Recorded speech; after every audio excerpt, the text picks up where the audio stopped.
நம் வாழ்க்கையில் பல துன்பங்களை சந்தித்திருப்போம், சந்தித்துக் கொண்டும் இருக்கிறோம். எனக்கு ஏன் இந்த துன்பம், என் ஆண்டவர் ஏன் என்னை கைவிட்டார் என்று நாம் அனைவரும் புலம்பி இருப்போம். எனினும் நம் அன்பு ஆண்டவர் தம் கரங்களை நீட்டி, உலகத்தின் முடிவு வரை நான் உன்னோடு இருப்பேன் என்று கூறுகின்றார். சிட்டுக்குருவிகளை மறவாதவர் நம்மை மறந்து விடுவாரோ? ஆனால் எந்த விதத்தில் நம் ஆண்டவர் நம்மோடு இருக்கின்றார்?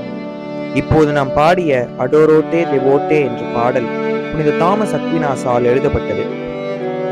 இப்போது பாடிய வரிகளில் அவர் கூறுவது, என் ஆண்டவரே, நானோ தோமை போல் அல்ல, கண்களுக்கு தெரியாத காயங்கள். எனினும் நான் விசுவசிக்கின்றேன், நீரே கடவுளும் ஆண்டவரும் என்று. புனித யோசேப்பு திருக்குடும்பத்தை காத்திட மிகவும் கடினமாய் உழைத்தார். மாபெரும் துன்பத்தின் காலங்களிலும் அவர் விசுவாசத்தோடு ஆண்டவரின் திருவுளத்தை நிறைவேற்றினார்.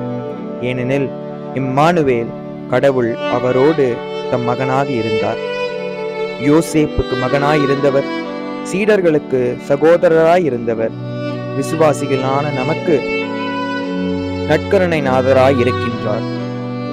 இக்கட்டு காலத்தில் நீங்கள் யாவரும் துயருறாது இந்த கதிர்பாத்திரத்தை நோக்குங்கள். ஏனெனில் இதன் வழியே Immanuel, God with us, Immanuel Deus nobiscum, Immanuel, கடவுள் நம்மோடு இருக்கின்றார்.